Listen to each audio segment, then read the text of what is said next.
தன்னுடைய சொந்த செலவில் ஒரு 4 வார்டில் இருக்கக்கூடிய குப்பையை அகற்றிட்டு இருக்கிறாங்க.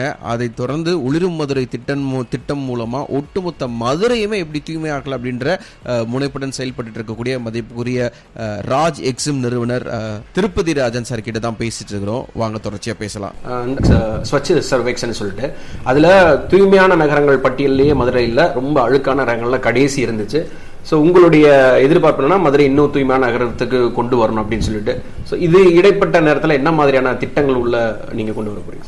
அதாவது சார், இதுல நிறைய திட்டங்கள் இருக்கு. சோர்ஸ் செக்ரிகேஷன் அப்படிங்கிற ஒரு திட்டத்தை நம்ம முழுமையாக எடுத்து செயல்பட்டோம்னாலே ஸ்கூல் லெவல்ல, காலேஜ் லெவல்ல நிறைய குப்பை உற்பத்தியாகக்கூடிய நம்ம ஹோட்டல்ஸு, ரெஸ்டாரண்ட்ஸ் இந்த மாதிரியான பகுதிகளில் உருவாகக்கூடியதை நம்ம கரெக்டாக மறுசுழற்சியில் இருக்கக்கூடிய திட்டங்களை புரிஞ்சுக்கிட்டு அதை செயல்படுத்தினாலே போதும். இந்த ஸ்வச் பாரத் ஸ்கீமில் சொல்லப்பட்ட தூய்மையான இந்தியாவை உருவாக்குவதற்கான நம்ம பாரத பிரதமரினுடைய கனவை முழுமைப்படுத்த முடியும் அப்படிங்கிறது என்னுடைய ஆழமான நம்பிக்கை.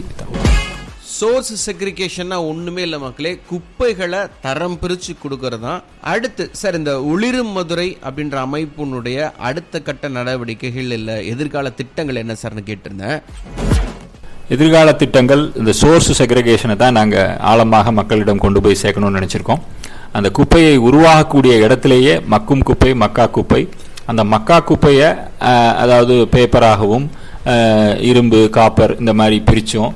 அதே மாதிரி ரப்பரு, பிளாஸ்டிக்ஸு இது எல்லாத்தையுமே பிரித்து நம்மளே அந்த குப்பையை மறுசுழற்சிக்கு கொண்டு போய் சேர்ப்பதற்கான மனோநிலையோடு அந்த குப்பையை நம்ம கலெக்ட் பண்ணோம்னா, அதே மாதிரி மக்களும் அது மாதிரி பிரிச்சே கொடுத்தாங்கன்னா நம்மளால் தூய்மையான மதுரையாக வரக்கூடிய 4-5 வருடத்தில் கொண்டு வந்துட முடியும் அப்படிங்கிறது எனக்கு நம்பிக்கை இருக்குது. அதுக்கான முயற்சியில் ஒளிரும் மதுரை மிக ஆர்வத்தோடு நாங்கள் செயல்படுறோம்.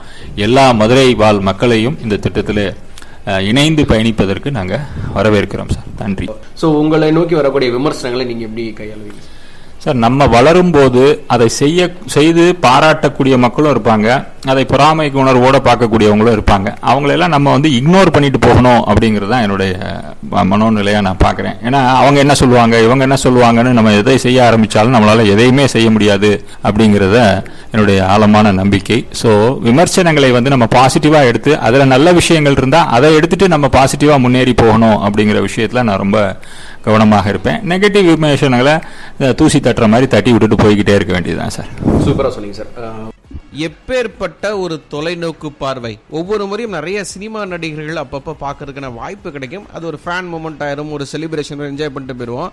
ஆனால் எத்தனை ஷோ பண்ணாலும் இந்த சிட்டிசன் விருதுகள் பண்ணும்போது எனக்கு பயங்கர ஃபேசினேட்டிங்காக இருக்கும். நம்ம ஊர்களுக்காக இவ்வளோ தூரத்துக்கு தன்னலமற்ற சேவைகள் பண்ணுறாங்கன்னு சொல்லிட்டு தொடர்ச்சியாக திருப்பதி ராஜன் சார் கிட்ட பேசலாம். மக்கள் எங்கேயும் போகாம கேளுங்க. FM radio city 91.9 radio city Jackson துறை பேசிட்டு இருக்கிறேன். இவங்கள மாதிரியான மனிதர்களை நிச்சயமாக சினிமா செலிபிரிட்டிஸை தாண்டி நம்ம கொண்டாடணும், நிச்சயமாக கொண்டாடுவோம்.